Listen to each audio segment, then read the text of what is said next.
സിനിമാസ്കാരം. എൻ്റെ പേര് Siddique Hasan. Masters of the universe. നിങ്ങളൊരു 90s കിഡ് ആണെന്നുണ്ടെങ്കിൽ 90s കിഡ് ആവണമെന്ന് നിർബന്ധമൊന്നുമില്ല. കിരൺ ടി വിയിലും കൊച്ചു ടി വിയിലൊക്കെ ഹീമാൻ ടെലികാസ്റ്റ് ചെയ്തിട്ടുണ്ട്. അപ്പോൾ ഹീമാൻ എന്ന് പറയുന്നത് ചൈൽഡ്ഹുഡ് നൊസ്റ്റാൾജിയുടെ ഭാഗമാണ്. എന്നെ സംബന്ധിച്ച് ഞാൻ കണ്ടിട്ടുള്ള ദൂരദർശനിലുള്ള ഒരു മലയാളം വേർഷനാണ്. സ്വാഭാവികമായിട്ട് എനിക്കിതിൻ്റെ മലയാളം വേർഷനാണ് ആദ്യം കാണാൻ താല്പര്യമുണ്ടായിരുന്നത്. പക്ഷേ ഫസ്റ്റ് ഷോ എന്ന് പറയുന്നത് ഇംഗ്ലീഷ് വേർഷനായിരുന്നു. പിന്നെ നല്ലൊരു സ്ക്രീനിൽ സ്ക്രീനിലുണ്ടായിരുന്നതും ഇംഗ്ലീഷ് വേർഷൻ ആയതുകൊണ്ട് ഞാൻ ഫസ്റ്റ് ഈ പടമാണ് കണ്ടത്. അതിനുശേഷമാണ് ഞാൻ മോളിവുഡ് ടൈംസ് കണ്ടത്. അപ്പോൾ ഈ സിനിമ കണ്ടിട്ടുള്ള എൻ്റെ എക്സ്പീരിയൻസ് ആണ് ഞാൻ ഷെയർ ചെയ്യുന്നത്. ഇതിൻ്റെ DCP ഡീറ്റെയിൽസ് ആൻഡ് ഡീറ്റെയിൽ ആയിട്ടുള്ള റിവ്യൂ എല്ലാം നമുക്ക് നോക്കാം. വെൽക്കം ടു സിനിമയും ഞാനും.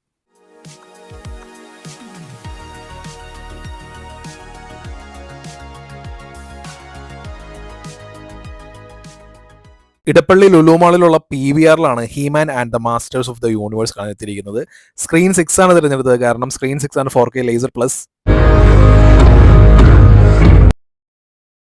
ഹീമാൻ്റെ DCP വന്നിരിക്കുന്നത് 5.1 IAB ആണ്. നിങ്ങളുടെ അടുത്ത് ഡോൾബി അറ്റ്മോസ് കൂടാതെ DTS X തിയേറ്റർ ഉണ്ടെന്നുണ്ടെങ്കിൽ DTS X എൻജോയ് ചെയ്യാൻ പറ്റിയ ഒരു അവസരമാണ്. ഡോൾബി വിഷനിലും HDRലും IMAXലും ഈ പടമുണ്ട്. പക്ഷേ എല്ലായിടത്തും സ്കോപ്പ് റേഷ്യോ ആണ്. ഒരിടത്തും ഇതിന് ഫ്ലാറ്റ് ആസ്പെക്ട് റേഷ്യോ ഫുട്ടേജ് ഇല്ല. നമ്മൾ കണ്ടിട്ടുള്ള മാസ്റ്റേഴ്സ് ഓഫ് ദി യൂണിവേഴ്സ് ആയിട്ട് ചെറിയ വ്യത്യാസവും കാര്യങ്ങളൊക്കെ ഉണ്ട്. അതിന് പ്രധാനപ്പെട്ട ഒരു വ്യത്യാസം എന്ന് പറയുന്നത് Prince Adam and He-Man.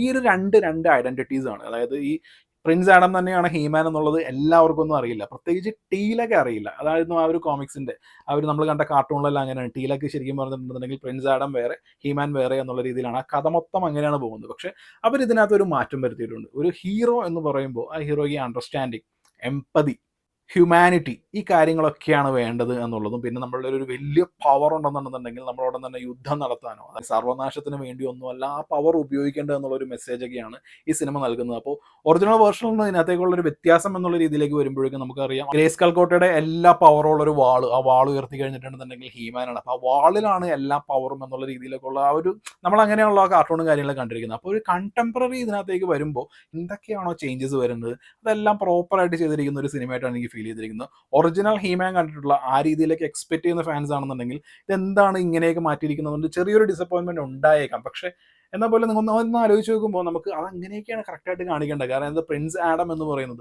Prince Adam just ഒരു വാൾ കിട്ടുമ്പോൾ ഹീമാനായിട്ട് മാറുന്നു, ഒരു വലിയ പവർ കയ്യിൽ വരുന്നു, അപ്പുറം ഇറ്റേണിയരെ സംരക്ഷിക്കുന്നു, ഗ്രേസ്കൽ കോട്ടയുടെ പവർ, എന്നിൽ ഉറങ്ങുമ്പോൾ ആ പവർ, അങ്ങനെയൊക്കെ കണ്ടിരുന്ന ആ ഒരു പ്രിൻസ് ആഡം അല്ലെങ്കിൽ ഹീമാൻ, ആ ഒരു നമുക്ക് ആ ഹീറോ പരിവേഷം എന്തുകൊണ്ട് വരുന്നു അപ്പോഴും ഒരു ചോദ്യമുണ്ട്. ആ ചോദ്യങ്ങൾക്കെല്ലാം പ്രോപ്പറായിട്ടുള്ളൊരു ഉത്തരവും കാര്യങ്ങളൊക്കെയാണ് ഈ സിനിമയുടെ ഫൈനൽ ആക്ടിലേക്ക് വരുന്നത്. ഈ സിനിമ മൊത്തത്തിൽ ഒരു ഫൺ മൂഡാണ് ഉദ്ദേശിച്ചിരിക്കുന്നത്. സ്കെലിറ്റോർ എന്നൊക്കെ പറയുന്നത് ശരിക്കും പറഞ്ഞാൽ സ്കെലിറ്റോറിന്റെ ഏറ്റവും കൂടുതൽ കോമഡി പറയുന്നത് സ്കെലിറ്ററാണ്. എന്ന് പറഞ്ഞാൽ ഈ മാർവൽ സിനിമകളിലാണ് കാണുന്ന പോലെ ഭയങ്കര കോമഡി ആയിട്ട് മാറുന്നതൊന്നുമല്ല.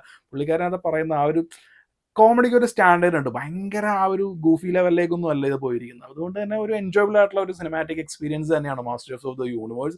പ്രത്യേകിച്ച് ഇതിൻ്റെ ആ ഒരു ഫൈനൽ ആക്ടിലേക്കൊക്കെ വരുമ്പോൾ ആ ഒരു നമുക്കറിയാമല്ലോ ഇന്നത്തെ ഒരു കണ്ടംപററി ആ ഒരു സാഹചര്യത്തിലേക്ക് മാറുമ്പോൾ ഇതിനകത്ത് വരുത്തിയിരിക്കുന്ന മാറ്റങ്ങളുണ്ടല്ലോ. ആ മാറ്റങ്ങൾ പേഴ്സണലി എനിക്ക് വളരെയധികം ഇഷ്ടപ്പെട്ടു. പിന്നെ ഇതൊരു എല്ലാ ഹോളിവുഡ് സിനിമകളുടെയും നമുക്കറിയാം ഡീഫോൾട്ടായിട്ട് തന്നെ ടെക്നിക്കലിയൊക്കെ ഗംഭീരമായിരിക്കും. ഇതിൻ്റെ തന്നെ സൗണ്ട് മിക്സിങ്ങും കാര്യങ്ങളൊക്കെ വന്നിരിക്കുന്നത് എല്ലാം അടിപൊളിയായിരുന്നു. പിന്നെ ഇത് 3D അല്ല 2D ആണ് പടം. പക്ഷേ ഗംഭീരമായിട്ടുള്ള കളേഴ്സും കാര്യങ്ങളൊക്കെയാണ്. നമുക്ക് ഇഷ്ടപ്പെടുന്ന എല്ലാ ക്യാരക്ടേഴ്സും ഈ പടത്തിലുണ്ട്. പക്ഷേ നമ്മുടെ ഫേവറേറ്റ് ആയിട്ടുള്ള ചൈൽഡ്ഹുഡിൽ നമ്മൾ ഏറ്റവും കൂടുതൽ ഫേവറേറ്റ് ആയിട്ടുള്ള ഒരു ക്യാരക്ടറിനകത്ത് മിസ്സിംഗ് ആണ്.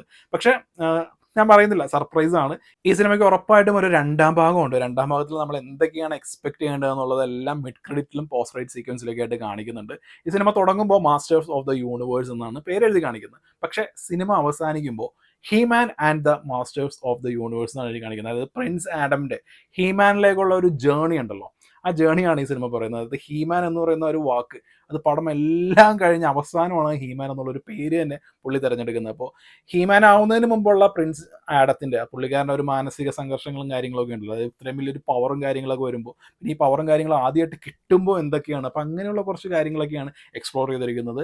ഫാൻസിൻ്റെ നൊസ്റ്റാൾജിയ ചൂഷണം ചെയ്ത് അതിലൂടെ ഒരു സിനിമ ഉണ്ടാക്കി നമുക്ക് ഒഴുങ്ങിത്തരാം എന്നുള്ള രീതിയിലല്ല ഇവർ പടം കൊടുത്തിരിക്കുന്നത്. അത് തന്നെ എനിക്കൊരു ഫാൻസിനെയൊക്കെ റെസ്പെക്ട് ചെയ്യുന്ന പോലെയാണ് എനിക്ക് ഫീൽ ചെയ്തിരിക്കുന്നത്. അതുകൊണ്ട് തന്നെ മാസ്റ്റേഴ്സ് ഓഫ് ദ യൂണിവേഴ്സ് എന്ന് പറയുന്ന ഈ സിനിമ എനിക്കൊരു വാച്ചബിൾ ആയിട്ടുള്ള ഒരു ഫൺ വാച്ചായിരുന്നു. രസമായിരുന്നു കണ്ടിരിക്കാൻ. എനിക്കിതിൻ്റെ മലയാളം വേർഷൻ കാണണം. ഉണ്ണിമുകുന്ദൻ്റെ ഡബ്ബിങ്ങും കാര്യങ്ങളുമാണ്. ഉണ്ണിമുകുന്ദൻ്റെ ഡബ്ബിങ്ങിനേക്കാളും ഹീമാനായിട്ട് അസോസിയേറ്റ് ചെയ്തിരിക്കുന്ന മലയാളത്തിൽ നമ്മൾ ഒരിക്കലും മറക്കാത്ത കുറച്ച് ഡയലോഗ്സും കാര്യങ്ങളൊക്കെ ഉണ്ടല്ലോ, അത് വലിയ സ്ക്രീനിലിരുന്ന് കാണണം, എൻജോയ് ചെയ്യണം. അപ്പോൾ ഹീമാൻ്റെ മലയാളം വേർഷൻ്റെ റിവ്യൂ ആയിട്ട് നമുക്ക് വീണ്ടും കാണാം.